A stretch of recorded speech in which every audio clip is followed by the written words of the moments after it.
Okay, you're on. Awesome. Thank you, Mr. Beta. Let's call the Public Works and Utilities Committee for March 8th, 2021 to order. Can we have a roll call vote, please, Ms. Diaz? Councilor Garcia, Present. Councilor Beta, Here. Councilor Lindell, Here. Councilor Vihil Coppler, Here. and Chairman Rivera. I'm here. We have a Thank quorum. you. Next, approval of the agenda. Any changes from staff, Ms. Wheeler? No changes from staff, Mr. Chair. Any changes from the committee? Wishes of the committee? Move to approve. Second.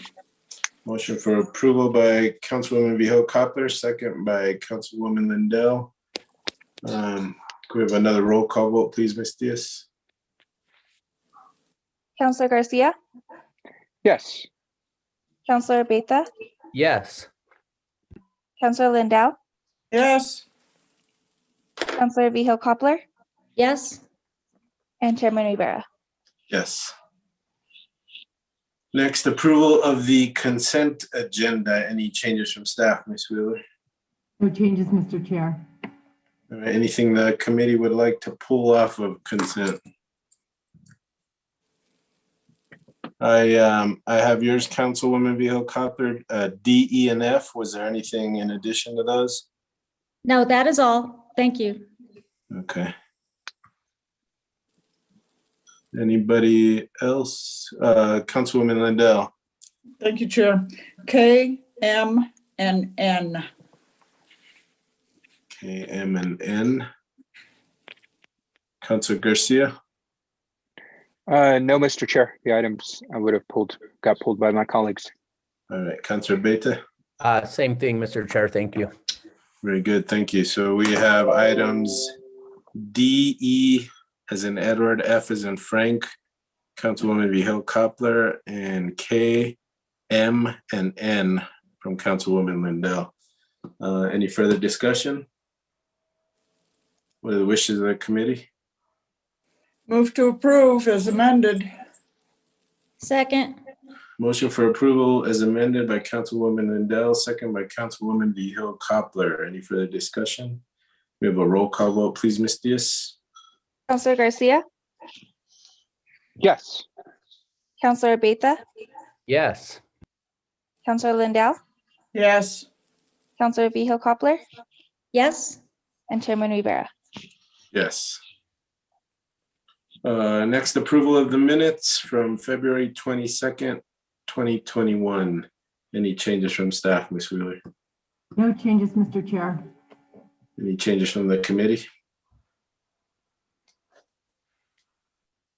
Wishes of the Move. committee? Move to approved minutes. Second. We have a motion for approval by Councilor Garcia, second by Councilwoman Lindell. Any further discussion? Tina, can we have a roll call vote, please, Ms. Diaz? Councilor Garcia, Yes. Councilor Beta, Yes. Councilor Lindell, Yes. Councilor Vihil Coppler, Yes. and Chairman Rivera. Yes. Next round of public comment, and again, these can be comments on anything on the consent agenda. Is there anyone, Ms. Diaz, that has sent something in by email or is possibly waiting? Mr. Chairman, there are no public comments. Very good. No presentation or informational items, so now we'll go on to our consent calendar. The first item is item D, which was pulled by Councilwoman Vihil Coppler. It's a consideration of resolution 2021 to be named a resolution designating the city of Santa Fe, New Mexico as a B City USA affiliate. Councilwoman Vihil Coppler. Thank you, Mr. Chair.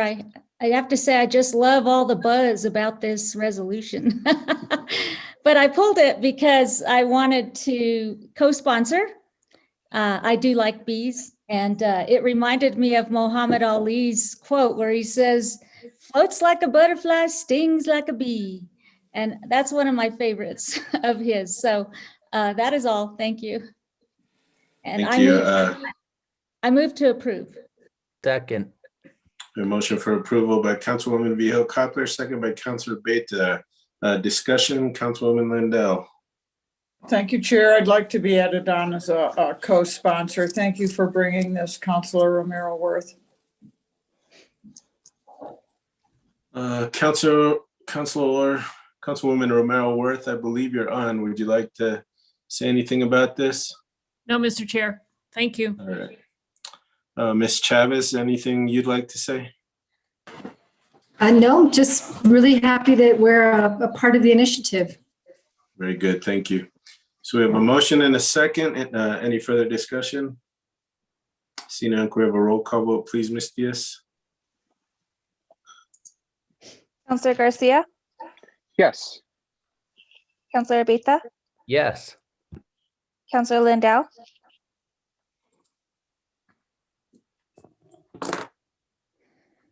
You're muted, Councilor Lindell. Pardon me, I'm sorry. Yes. Counselor Vihel Coppler, Yes. and Chairman Rivera. Yes. Motion carries, thank you.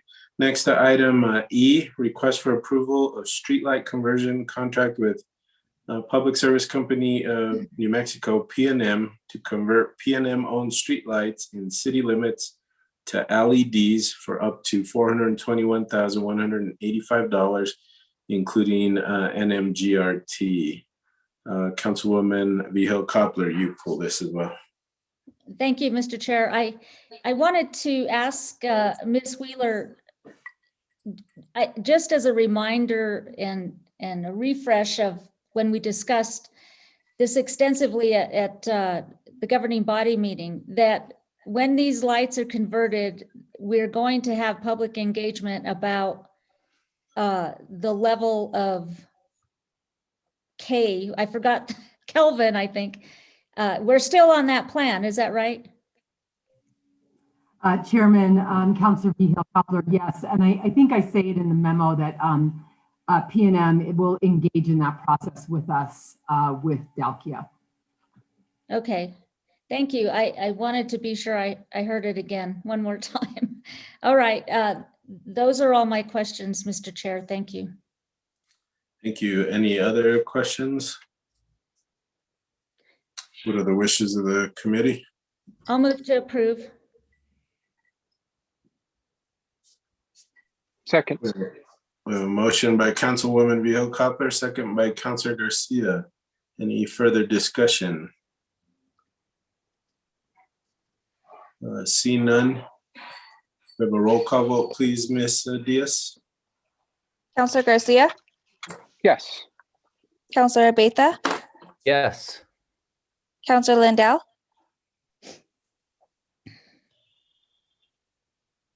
Yes. Counselor Vihel Coppler, Yes. and Chairman Garcia. Chairman Rivera, Ms. Diaz. I'm sorry, Rivera. Yes. And Motion I've passes. said this before, but I'd like to thank Ms. Wheeler. She's taken a lot of emails and a lot of comments on this and has really made sure that we are following best practices and really assuring the public that what we're doing is best for the community. She's done an awesome job. So thank you again, Ms. Wheeler. Thank you so much, Chairman. My pleasure. Next, we're on to item F, which is a consideration of a resolution requiring governing body approval prior to announcing the availability of any city-owned land, buildings, or other real property for sale. Councilwoman Vihel Coppler, you pull this as well. Thank you, Mr. Chair. I first want to thank my co-sponsors and Councilors Romero Worth and Councilor Lindell for working together on this. This has been around the block a few times, and I appreciate all of the effort that's gone into it. And I would like to move the substitute bill, which is number 5 in the list, the array of documents. I would like to move for approval of the substitute bill.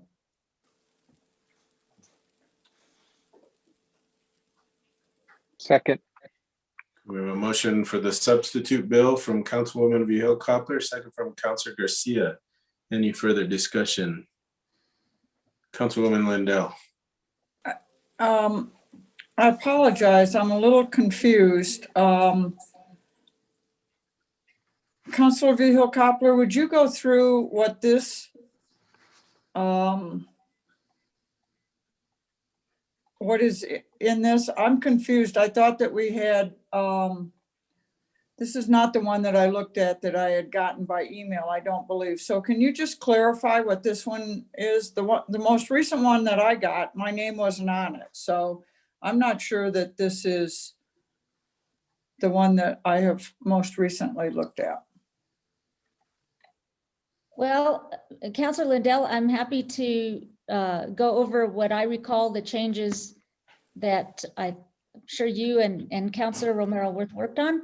And that is that the items that of the original bill sponsored by myself, Councilor Garcia and Councilor Villarreal were to include that this would only apply to properties over $25,000, that it would, in essence, recognize that staff may have to meet with the governing body in executive session because some properties require that and the law does allow for it. And that in the event, in the event that there seems to be an appetite for either selling or not selling public land that's being considered an executive session, we come out of executive session and the governing body votes one way or another. And then the last thing that I recall that is different is that this resolution will be reviewed after 3 years to see how it's going.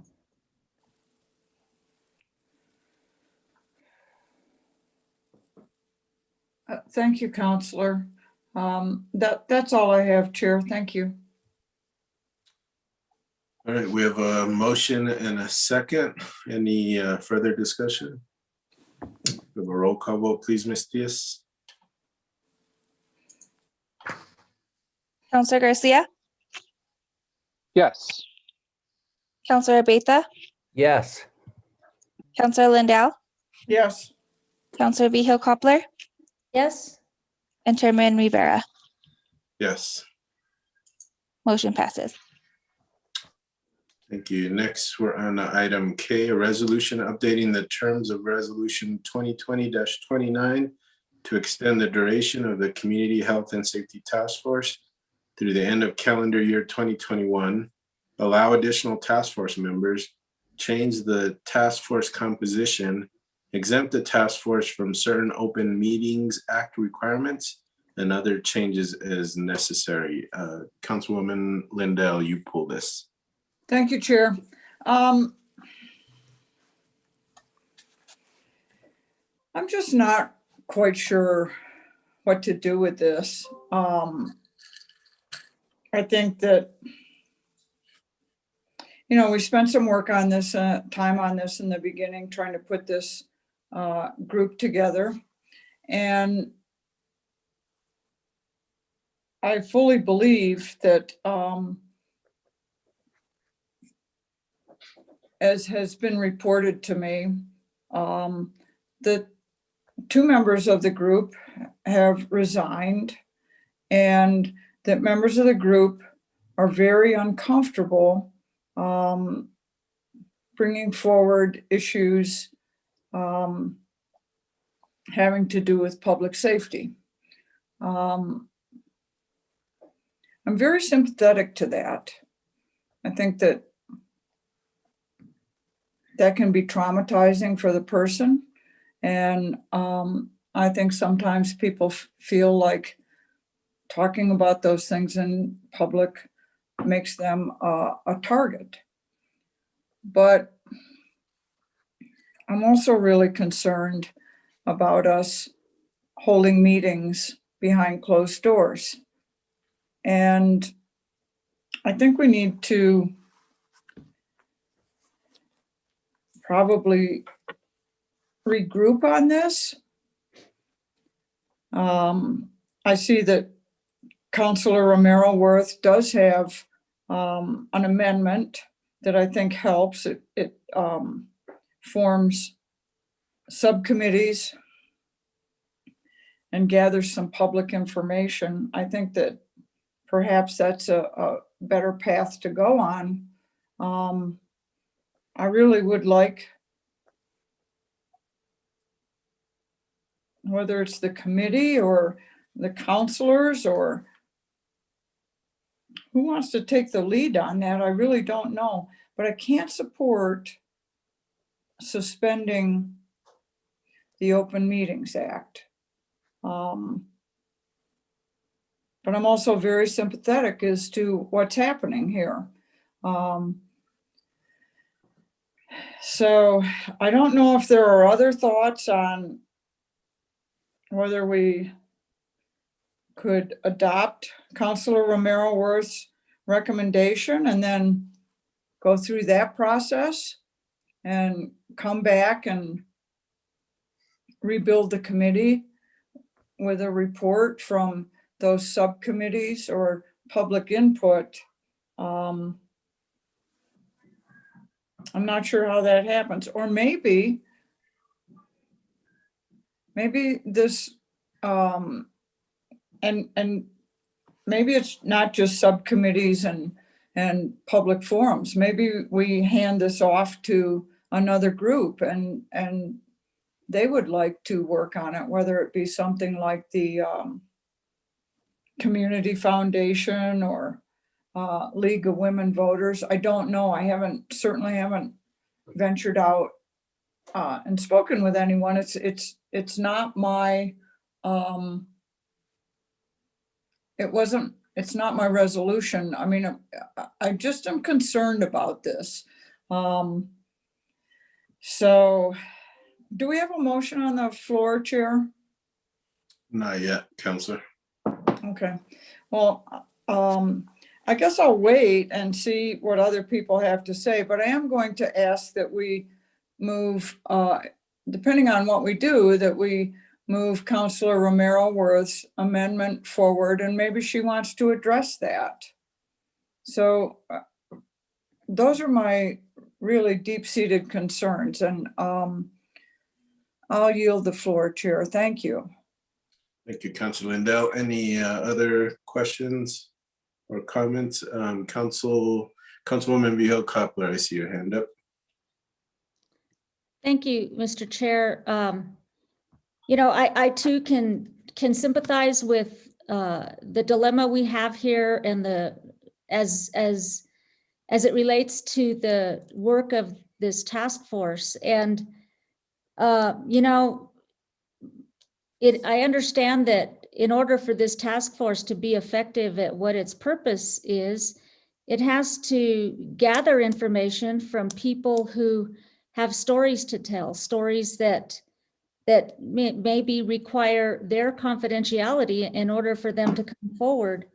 And you know, some of these may be graphic, some of these may include talking about certainly what's happened to them, but maybe implicating others, either with good intention or not intentional. And so I think there has to be some kind of a balance in order for the committee to be effective. And so how do you make headway? And I was wondering if it might be possible, and as Councillor Lindell says, I don't know, perhaps this might need some more amending, but I would think that we need to find some kind of reasonable solution. Otherwise, this task force will not have an opportunity to clearly accomplish its mission and what it was set out to do in the first place if you don't have people that are comfortable coming forward in public. So I had an idea of perhaps administratively some way through the committee that they use either the facilitator or the investigators that I know are provided from time to time. I think they're through the city attorney's office or some person who is skilled at taking testimony, if you will, and collecting, meeting with the persons, creating a report, redacting the names, and then bringing it back to the task force, because that would provide maybe some comfort and level of security that the people who want to come forward and share what's occurred to them, it might provide them some avenue to be able to still help the task force know what's going on. So that's just a thought I had, and perhaps a good remedy for continuing to have these meetings be discussed in public, but having a way for administratively for the person who wishes to come forward to record their story without their names having to be used. And it's a thought, and if there seems to be any enthusiasm by this committee, I'm happy to work on amendments with the sponsors and go from there.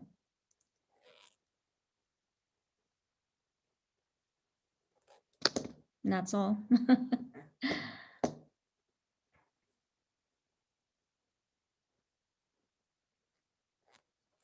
So I guess I should ask then, maybe, Councillor Villarreal and perhaps you, Mr. Chair, what your thoughts are on that.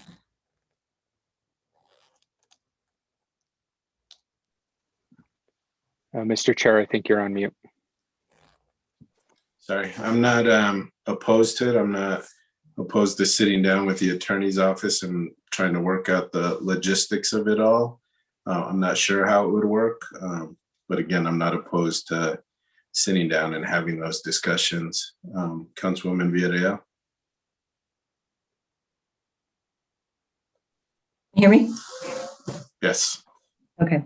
No, I'm not opposed to making adjustments. I think what is important to state is that the amendment that Councilor Romero Worth was proposing, there were parts of it that the Quality of Life Committee members did agree upon that we thought would be a nice addition, or that they were important, but there were language changes that we didn't agree on. And so we were waiting to see if there was going to be a change with that amendment. And it looks like it hasn't changed. I think it's important to note that we're not talking about these meetings all being in private. I think we just need to get to a place where people feel comfortable and safe talking about not just lived experiences, but also ideas and recommendations of things they'd like to see changed.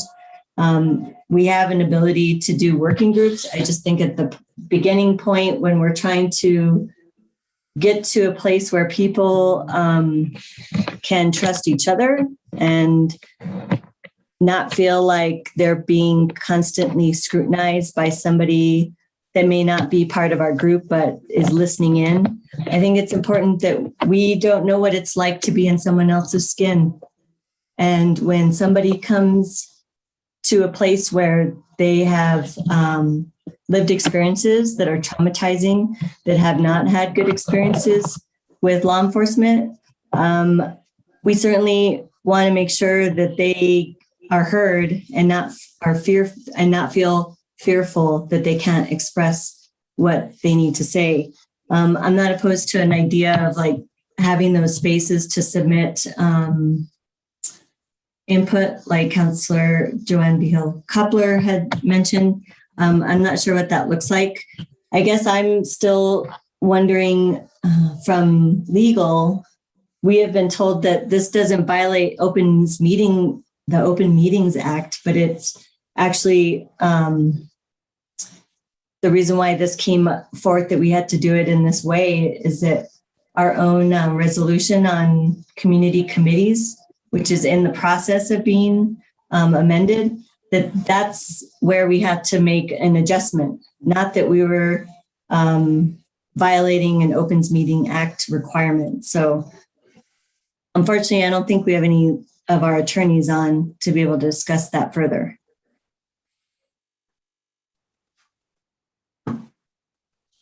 Thank you, Councilwoman Villarreal. Councilwoman Vihel Coppler, was there anything else? Well, I do think we need to be cognizant of the success or the hindrance of this committee or this task force, and how we can further their success. And I rely on the chairs to share your experience, as Councillor Villarreal certainly has, that perhaps it's not working the way it's working. But I can also appreciate if the city attorney is saying that the work of this committee can be successful if we go ahead and consider this resolution. I wish there was somebody here to corroborate that, because I'm not sure that I've heard that, and I don't see anything in this, in the action, the attachments to this agenda item that state that. So maybe communication from the city attorney's office would help clear this up. And if we get the advice that this task force is free to conduct business the way they're requesting through this resolution, and that it is certainly legal to do so, then I think that's what we need to hear, and that's what we need to hear, and make everyone feel like we're all on the same page and we're all doing what's best for this committee's success, task force success. So that is all, Mr. Chair. Thank you, Councilwoman Vihel Coppler. Ms. Fabian, did you want to respond to that? Yeah, I just have a quick response. Thank you, Chair. Thank you, Councilor Joanne Vihel Coppler. Just wanted to say that the Attorney's Office has reviewed this resolution and signed off on it, which means that it's been reviewed for legality. And in our discussions with the chairs and task force and legal going through this process, confirmed that the state Open Meetings Act requirement applies to governing, or applies to policy-making bodies, which mostly applies to all of your committees, the big three: quality of life, finance, and this committee, as well as governing body, and then some of the land use committees that have power designated on them by the governing body to act on their behalf. This committee and most of our advisory committees, this task force and most of the advisory committees at the city are not policy-making bodies. Therefore, the state Open Meetings Act requirement does not apply. There was a resolution passed. I think it's called the Rules and Procedures for City Committees, that the governing body has placed an additional requirement on these non-policy making bodies to follow the Open Meetings Act. So that's kind of the legal framework that we're working under with this resolution. Does that make sense? Was that clear? A little confusing. Thank you, Ms. Fabian. Councilwoman Vihel Coppler, you still have the floor. So thank you, Ms. Fabian. I want to ask, you said this resolution has been reviewed for legal conformity, but sometimes those don't really express opinions one way or the other on the subject matter. So that's what I want to know, is that the subject matter is perfectly legal in their review. And I kind of heard you say that this is not really a policy-making board or task force. So am I wrong to interpret that the city attorney's office feels or believes that this committee, this task force could operate with giving the type of confidentiality to those who come forward and wish for that, and that would suffice without a violation of the Open Meetings Act? Chair, Councilor Vihel Coppler, I don't want to speak to an opinion from the attorney's office about which way this resolution should go, but legally this task force could operate under this resolution, even given its subject matter, looking at public health and safety. It is legally allowed to do so as long as the governing body approves this resolution and waives those rules outlined in the rules and procedures of city committees. But I don't know, I don't want to speak to the attorney's office if they are in support or not of this resolution. Right, but they just, it suffices in terms of the questions asked about the Open Meetings Act. Yes. Okay, thank you. Correct. You're welcome. Thank you, Mr. Chair. Thank you, Councilwoman Vihel Coppler, Councilor Garcia, and then Councilor Lindell. Thank you, Mr. Chair. I just want to kind of echo the sentiments of Councilor Lindell and Councilor Vihel Coppler that we need to do everything we can to ensure that this committee is successful. And I think we all understand that the conversations being held in these committees, there is going to be subject matter that could be traumatizing. It could be an instance that could be where an individual implicates themselves. So I think this is where we all need to come together to figure out how we make this work to be successful. And so I think it would be incumbent of the city attorney to at least justify that they feel that this will not violate the Open Meetings Act. I think there's been instances in the past where, the city attorney has approved a resolution, whatever it may be, and it's been found that maybe we were in the wrong, maybe we were not in the right. So if we can get that justification from the city attorney, I would appreciate it. I guess the question I have for the sponsors is, have we, and I think the answer is yes, in some sense, but have we looked at, partnering up with community-based organizations? That way it is in the hands of another entity.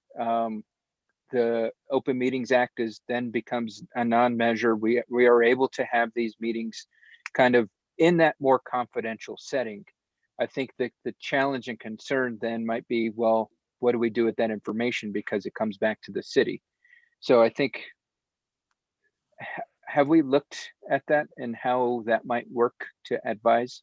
I don't know if we've done that in the past, but I guess I'm looking to the sponsors. What might be the best remedy if we went that route?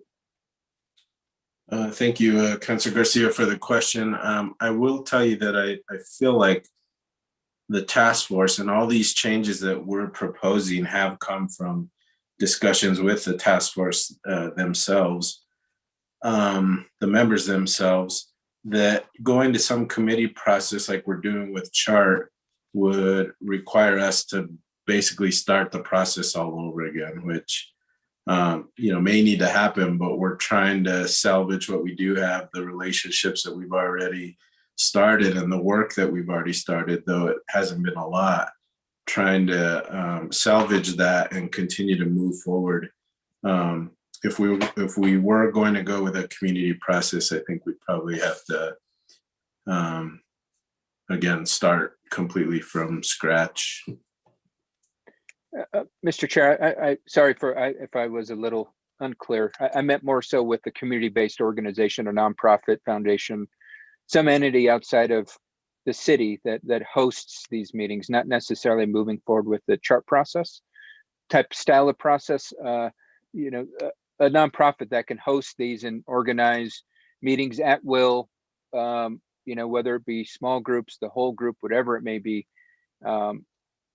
And still kind of keep the core intention of the original resolution, because I think you're spot on in regards to, we don't want to start over, but we want to ensure that we are developing a process where individuals can feel safe and feel that there is that trust built, because in a process like this, I think that's critical. Without trust, we're not going to get anywhere. So I didn't know, and if it doesn't sound like that, but I think maybe that might be an option to throw out there. Have we ever— Mr. Chair, on that, can I answer your question, Councilor Garcia? Councilwoman Vieira. Yes, Councilor Vieira.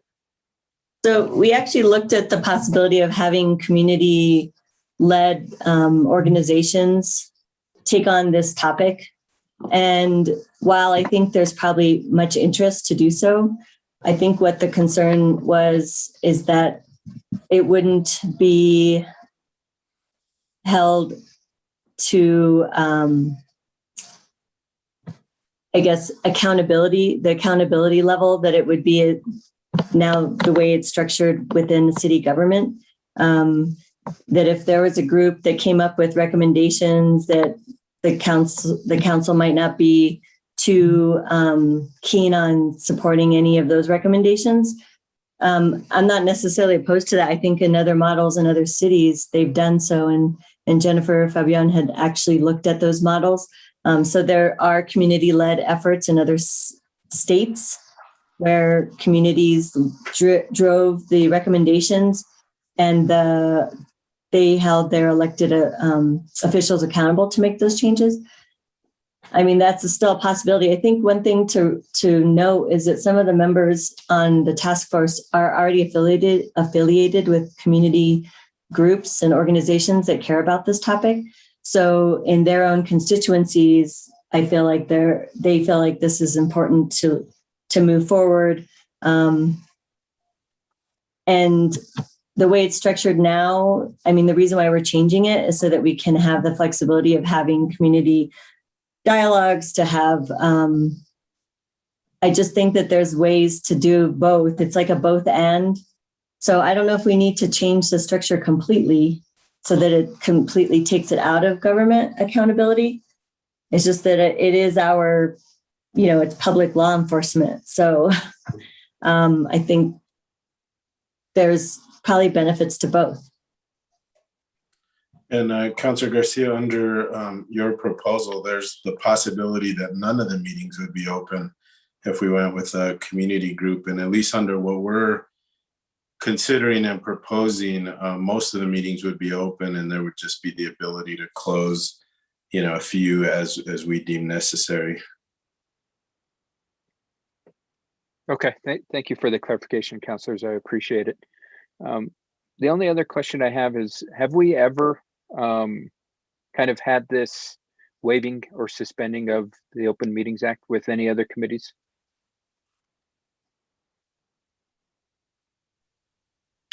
Not to my knowledge. I'm not sure. Ms. Fabian, do you know? I see your hand up. Thank you, Chair. That was my answer. I don't know if I'm responsible for that. So as the staff representing this item, but not to my knowledge, looking into this. I mean, I didn't dig back into the archives, but it was never flagged as something we've done before.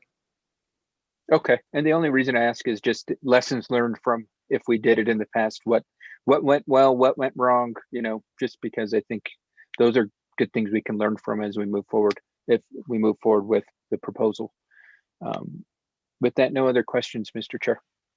Thank you, Councilor Garcia. Mr. Guillen, your hand went up. Did you have a response to one of the questions? Thanks, Mr. Chair. I was just going to respond to Councilor Garcia's question about the legality of exempting the task force from the Open Meetings Act. Jen and I did discuss this with Aaron. So in terms of legality, Aaron would not have signed off on it if it were not allowable. And I think it's important to note that we're not exempting the task force from all of the requirements of the Open Meetings Act. It's specifically related to public meetings and communications. So I just wanted to mention that. Thank you, Mr. Guillen. Anything else, Councilor Garcia? No, Mr. Chair, that's all I have. Thank you so much. Thank you. Councilwoman Lindell, you have the floor, and then Councilor Beta. Thank you, Chair. Could we hear from Councilor Romero Worth what her amendment does propose? Let's hear from committee members, and then we'll go to Councilor Romero Worth. The only reason Councilwoman Villarreal was allowed to respond is some questions were directed directly to her. So is that okay with you, Councilor Lindell? Sure.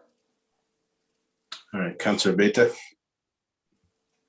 Thank you, Mr. Chairman. I stated at Finance Committee, and I'll state again this evening, I support the resolution as proposed by you and Councilor Villarreal. I think you have the benefit of having worked with this task force over the past 6 months or so. I think the task force has identified what the concerns are.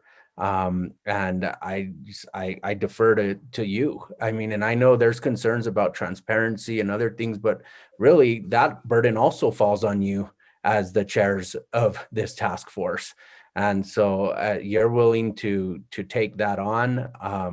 And I think given the point of the task force, and as Councilwoman Vihil Coppler stated, and the other councilors, this is a big undertaking. It's sensitive, it's important, and we want to do, as Councilor Vihil Coppler said, what's best for success. And I defer to you as the two chairs to determine that. I would be interested in hearing also from Councilwoman Romero Worth, because maybe there is an amendment that still accomplishes what both you, Mr. Chairman, and Councilwoman Villarreal are trying to achieve to make your task force a success. But I am willing to support the amendment as you have proposed it, again, given the tasks that you have been charged with and also the experience that you have working with this task force to date. Thank you, Mr. Chairman. Thank you, Councilor Beta. Councilor Garcia, your hand is still up. Is that the old hand? Sorry, Mr. Chair, that's an old hand. No, that's okay. And yours too, Mr. Guillen? Yes, sorry. I can lower them. I just want to make sure I'm not missing anybody. Councilwoman Romero Worth. Thank you, Mr. Chair, for the opportunity to address your committee. Just in case members of the public are watching, I do not sit on this committee, so I appreciate the opportunity to be heard and to talk a little bit about my amendment. I completely agree that people's lived experiences in this area can be traumatic, and I would like us to find a way to bring those stories forward to inform whatever policy the task force develops and recommends to us as the governing body. I want to also say that I respect the chairs and their knowledge of this committee and the work that they have done to form the changes that they think are necessary to develop a successful work product. And I think we all realize the importance of this task force and want it to be successful. I do think, though, that it's our job to take those things that were developed by the committee members and run it through our filters. And I remain concerned that what we heard at Quality of Life was that, you know, there are no parameters in the resolution that say when the meetings will be closed and when they'll be open. And we heard tonight that they'll be opened or closed as deemed necessary. And I think that sets too broad a precedent on this.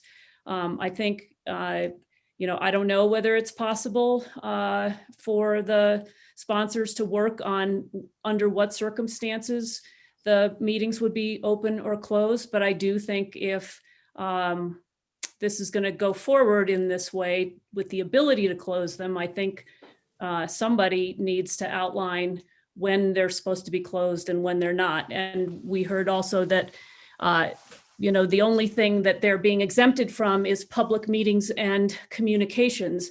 That's pretty broad, so makes me a little bit nervous.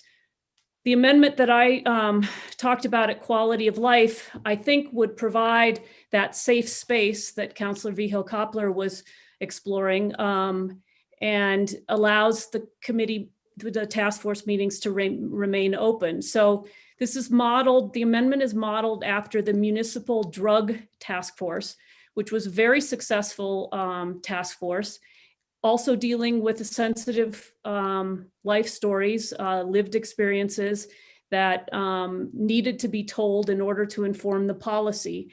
That task force had constituency-based focus groups that were mediated or facilitated so that people could bring their stories forward. And that that group. I think the other thing is that if they're constituent based focus groups, you might have one that has the police and one that has healthcare workers and one that has people of color of different backgrounds. And the key, though, is that you're asking those focus groups all the same questions so that you're getting the different perspectives, the different angles, or the different lenses at which people look at a particular issue or through their lived experiences. So this amendment, like the municipal drug task force, would provide for focus groups. It would provide also the ability to have community conversations, and then to those stories, that information could be gathered in a way to be presented to the task force for their work. I think if there are individual task force members who wanted to be a part of a focus group, maybe who don't represent a particular nonprofit or advocacy group, I don't see any reason why they couldn't participate in the constituency-based focus group of their choosing that they would be a member of. So there's a way for them to tell their stories in private, again, facilitated, and then that becomes the basis of a report where they're not, where it's not attributed to them. I completely understand that having a meeting where you're filmed on YouTube, like we are being tonight, and then it's gonna exist out there on the internet forever, for some of these traumatic experiences is something we don't necessarily want to have people doing if they don't feel safe and comfortable doing it. So again, my amendment would provide for focus groups, constituency-based, facilitated. It would provide for community conversations. It would increase the budget for this task force. This task force resolution was passed in July of last year. We were under much tighter budget constraints then. We hadn't learned everything we've learned about CHART. I'm not suggesting that we do the CHART model or spend the money that we're spending with CHART, but I think we can up this. I think we have the money now to be able to increase this budget to provide for focus groups and community conversations. It also allows that this group does not have to follow Robert's rules. I think that's been called out as something that's difficult for this task force and the nature of what they're dealing with. It would though keep task force meetings open because it does provide a way for people to tell their lived experiences in a safe way. I know, I don't think, I'm sympathetic too to the fact that we already have a task force. It has started working already. I don't think that what's going on here would necessarily prevent the work from continuing, and you could go and do some focus groups, and maybe there could be other presentations that the task force heard while you wait for the work of the focus groups. So I am sympathetic to the fact that we have a task force, that they are meeting, and that we can't disband them and start over, and we don't want to wait too long before we go. I am a little bit concerned this resolution does call for the ability to other people to be chairs of this committee, not the current co-chairs. So in terms of accountability from elected representatives, we may not always have the current co-chairs that we have, because this resolution will allow other co-chairs to be in their place. So if there isn't really clear direction as to when they can open or close the meetings, I'm concerned about the precedent that sets. So I believe that's basically what my amendment does. I think it solves a lot of the problems we have. And it also, I think I've provided a lot of the reasoning and hopefully answered some of the questions and concerns that have been raised. So thank you, Mr. Chair. I really appreciate the opportunity. Thank you, Councilor Merrill-Worth. Councilor Villarreal, did you want to comment to that? Thank you, Mr. Chair. Yeah, I just wanted to reiterate that when we talked about this at Quality of Life, I think all of us were in agreement, including the co-chairs, that we're fine with language that will allow for community conversations and focus groups. I think that addition makes sense. We were planning on doing that anyway, but if you want to formalize it and actually give us more money to do so, awesome. But the rest of the language that limits us from still being able to have meetings that are not on YouTube, all of that important language about the sensitivity of the topic and making sure that we create safe spaces for our members was taken out. So I do not support that. Other members do not support that. And so until we make changes, I would ask my colleagues to wait on voting on this amendment to our resolution, because we've, as co-chairs, felt like there were some important additions that we're fine with making. However, it counters everything that the committee actually worked on. And so Chris and I didn't come up with these ideas in our head. This has been like an ongoing conversation with the task force about ways to support their work, their commitment, their lived experience, and also make sure that we have trust within the group. And you know, it makes it worse on Zoom. I think all of you know that. It's just the trust factor is, I mean, it even affects us as colleagues. So we hope to get to a place where we can have in-person meetings. But until then, we're stuck on Zoom and we'll have to like work through that. So I just wanted to mention those are the things that we discussed in quality of life. Thank you, Councilwoman Villarreal. Councilor Beta and then Councilor Lindell for another round. Thank you, Mr. Chairman. I guess I'm a little confused in that I keep hearing the term task force and committee.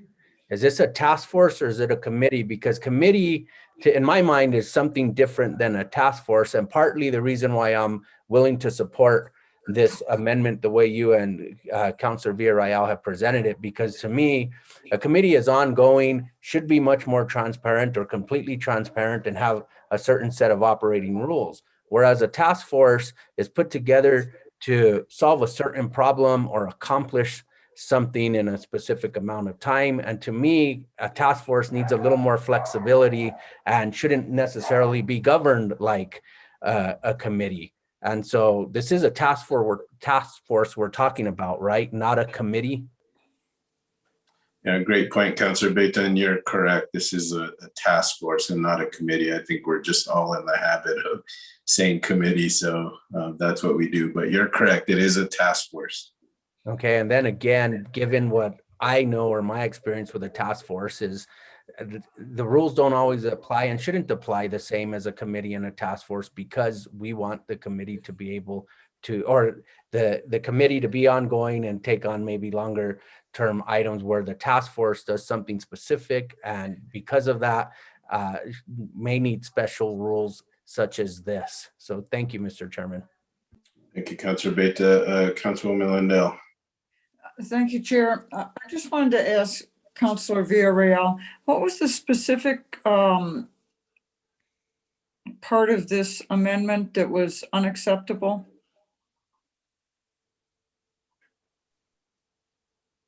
Thank you for the question.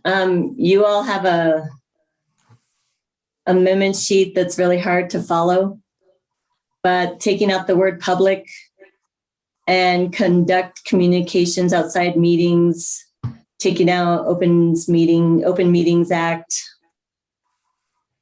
And then there's a whole section of striking language about our work, but you can't see it because it just says a certain page and line. Yeah.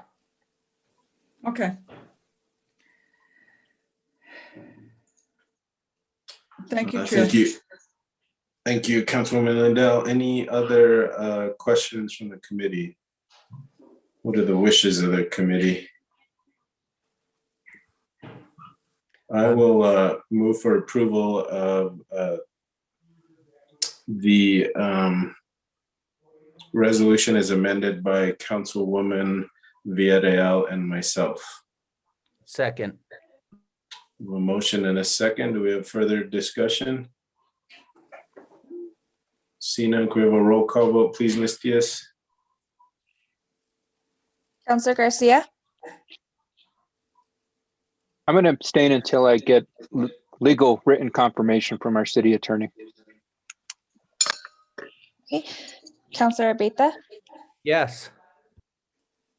Counselor Lindell, I'm also going to abstain for similar reasons from Counselor Garcia, in addition to, I think we can do better. And I'd like to see more proposals on this. Thank you. Counselor Vihil Coppler, Yes. and Counselor Chairman Rivera. Yes. Motion passes. Thank you. And Councilwoman Romero Worth, I'll see if I can try to give you a call in the morning, and maybe we can work up some language on those parameters, see if we can come up to some kind of language before Wednesday that might address some of your concerns. So if you don't mind me doing that. Thank you, Mr. Chair. Thank you.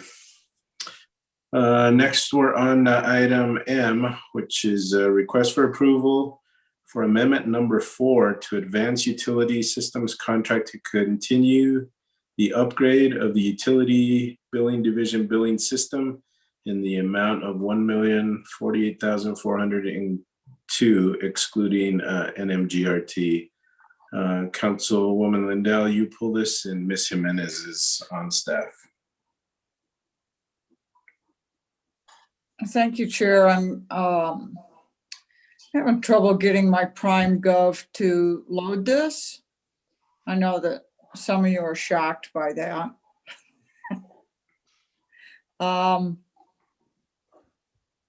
Is it reasonable to just talk about, they can be separate motions, but for brevity, to talk about item M and item N together? I believe we've done that in the past, and I think we can do that now. If someone objects to it, that's fine, but I think that they're essentially one thing. And I'm just going to ask Ms. Jimenez to give me some help of when we are going to have a system that we operate, that we don't have to operate with consultants. And we all know we've put a really sizable amount of money into this.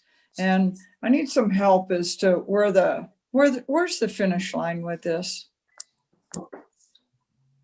If this, Council Lindell, Chairman Rivera, all the councilors, if this is approved over the next 3 committees, we will start in May and it will be finished in 14 months. We will have a system from, of course, Harris. Advanced is a division of Harris. We still will, the city of Santa Fe does not have and will not have its own separate software system for utility billing. We will have to use an outside agent, and that's what Advanced brings to us. I realize that this has started way back in 2013, but we are more than ready and more than prepared. I have a really good staff that is just so anxious to get this started, so that we can start in May, and in 14 months we will have a tested, ready to go system for utility billing for trash, refuse, water, wastewater, and stormwater.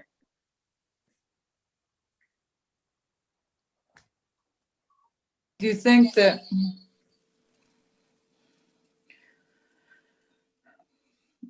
and I trust what you say about this, believe me. You've been doing this a long time and you probably are ready to pull your hair out over it. Thank you. And by the way, thank you for the help that you've given me recently and getting utility bills paid for some folks helping us identify and get some utility bills paid for folks that needed the help. You were absolutely terrific with that. Thank you very much. Thank you, Council. Thank you, Councilor.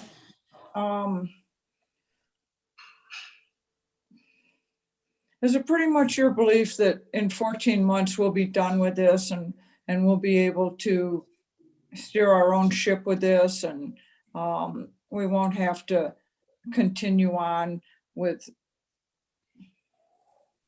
what seems like a lot of hardship for staff and an awful lot of expense for the city? I do truly believe that the first phase, getting a system that's 21 years old into the 19th, 21st century, moving it to advanced will get us exactly where we need to be. I will also let you know, though, that software does still need to be upgraded, on a regular basis, 3 to 5 years. Things just keep moving.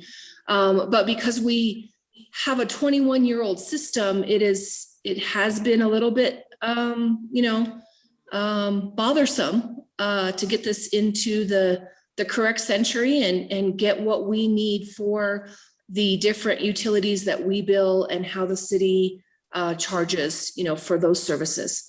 But I do truly believe 100% that this is where we need to go and where we need to be, and we need to be there quickly, but of course, done correctly.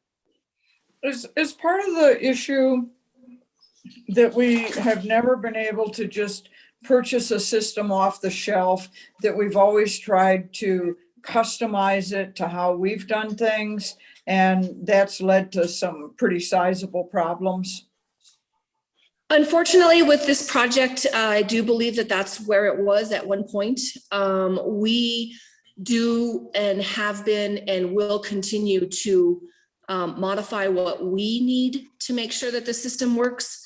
If that means bringing a policy forward to you guys, to the councils for approval, if that means we change an ordinance so that the system works better for what we need it to do, then that is what I will be doing in the next several years, several months.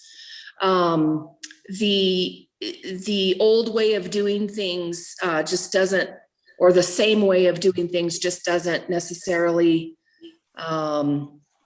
work for a new software system. So we have to change with the times and not believe that because we've done it this way for so long, that it's the right way. Thank you, and I'll make a motion to approve. Second. A motion for approval by Councilwoman Lindell, a second by Councilwoman Vihel Coppler. Any further discussion? I do have a question, Ms. Jimenez. Is this the same system that we talked about probably 2 years ago, that we needed some additional funding just to kind of get it where we needed it to be? So this is the same system since 2013. A couple of years ago, it did go through mediation, and the reason that it went through mediation was because there was money that needed to be added to the contract. And that is why it has taken a little bit longer, so that we can negotiate and make sure that what they wanted as an increase, we stuck to our guns and didn't necessarily do the large increase that they were asking for.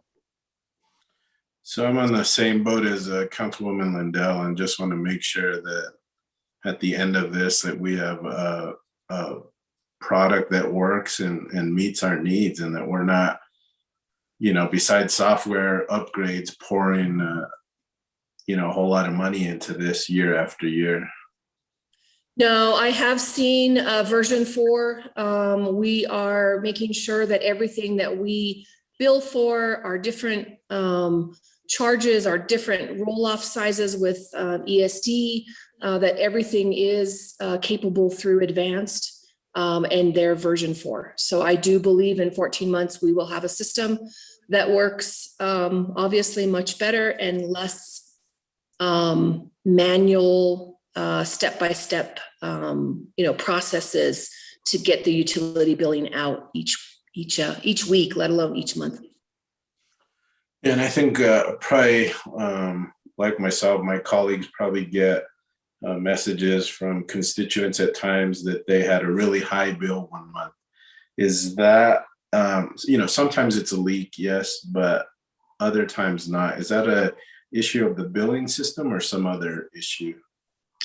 No, it's definitely not of the billing system. It is really with their usage of their water mainly, but it can be their sewer that changes. So we do reassess residential sewer in the month of August, and we use the water that was used in December, January, and February as an average for that sewer reassessment. So if those individuals, say in July, had a $50 bill and it went up to maybe $80 in August, it's probably due to their sewer reassessment.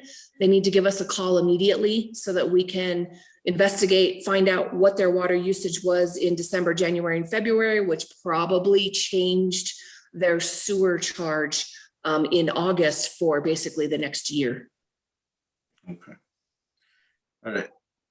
Thank you. I have no other questions. Anyone else?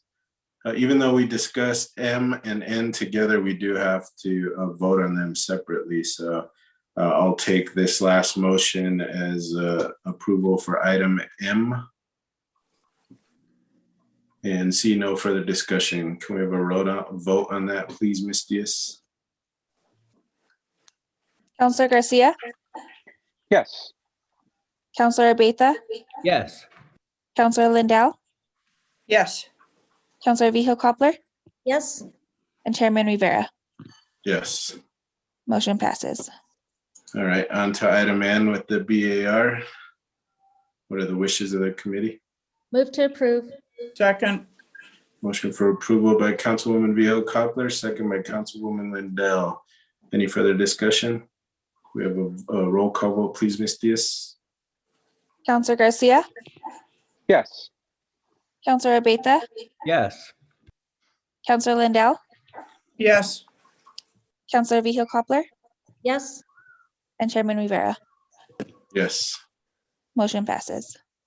Thank you. On to item I9, we have no action items for discussion. 10, we have no executive session. 11, matters from staff. Anything, Ms. Wheeler? Yes, thank you, Chairman, and members of the committee. I wanted to let you know, some of you may be familiar with Anson Rain. He's a project administrator in Public Works, and he's leaving us.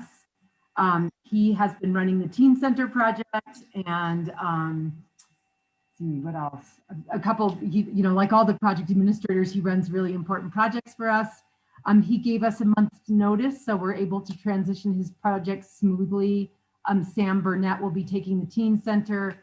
Anson has decided to go off into the private sector and work more in architecture, which is his background. So I just wanted to give you a heads up about that. We've been really happy to have him and appreciate his great work while he was here for a relatively short time, really probably not barely 2 years. And then I also wondered, Chairman, if it would be okay if I gave the governing body a little update on the city and county cost sharing agreement associated with the solar project that was approved by the governing body a couple weeks ago. It's on the agenda for Wednesday night. And that negotiations are going well. That I am sorry, I'll apologize personally for not having started this process with the county much sooner. We kept presenting to the Buckman Direct Diversion Board, but didn't get the green light. The light bulb didn't go off in our head that this cost sharing agreement was needed. Both parties really want it to happen. We met this morning with the county attorney, with our city attorney, with the leader of the Buckman Direct Diversion Project, with the attorney for the Buckman Direct Diversion Project, and I think we've definitely shifted the city's perspective to come closer to the county, and I think it's a really good working relationship that we're developing and coming to understanding. Unfortunately, the packet materials are missing from your packet for Wednesday because we are the county has gotten the agreement. It's very short and sweet, but they're taking a look at it, and we hope to have a draft for your packet tomorrow. So I just wanted to let this group know, since you're very close to our activities there. And I think those are the two items from staff that I wanted to share. Thank you so much, Chairman. Thank you, Ms. Wheeler. Mr. Jones? I have no matters. Sure. Thank you. Okay, thank you. Matters from the committee. Councilwoman Vihel Coppler.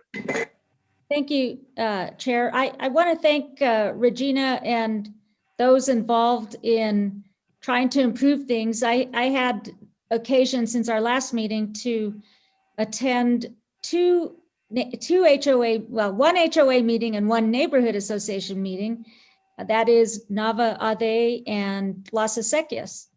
And both of those neighborhoods are experiencing things that are a little, well, I would say more involved than normal association activities, and those meetings resulted in inquiries and requests for action that seem to reside in the Public Works Department. So, you know, we've had some really good cooperation. We're not by any means done with either of those neighborhoods.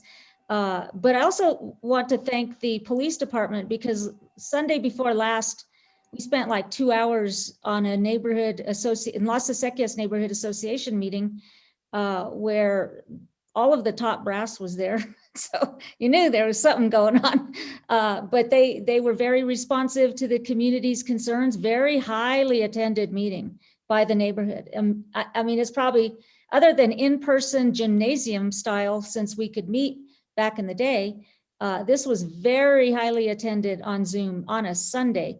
And so again, thanks to the police department, thanks to Regina's staff for being very cognizant of what the issues are. And I know they're working back there somewhere on arriving at some solutions. So that's very, very much appreciated. Thank you.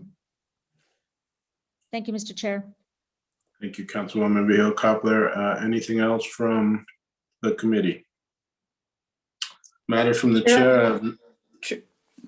Yes, Councilwoman Lindell. Yeah, I wanted to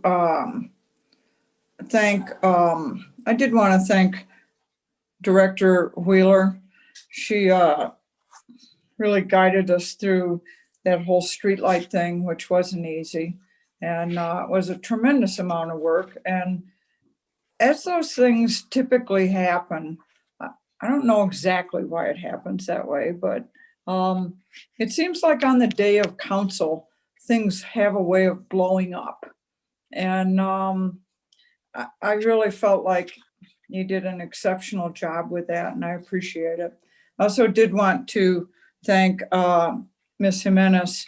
I worked with a group in town here called Vital Spaces, and we raised over $80,000 and paid utility bills for people that haven't been able to pay their utility bills. And it wasn't like this big bang the drum publicity thing. We just got the money raised and had an exceptional amount of cooperation from Ms. Jimenez, and also P&M was terrific in that effort. But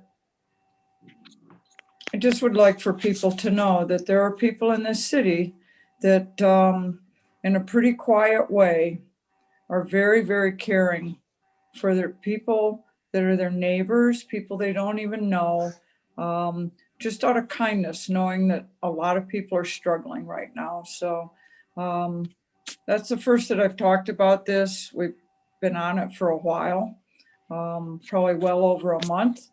But I just thought maybe people would like to know that that happens in this community sometimes in a quiet way. Thank you, Chair. Thank you, Councilwoman Lindell. Strong work. Anything else from the committee? Matters from the chair, I have nothing. Our next meeting is Monday, March 29th 2021. With that, we are adjourned. Thank you all very much. Thank you so much. Good night.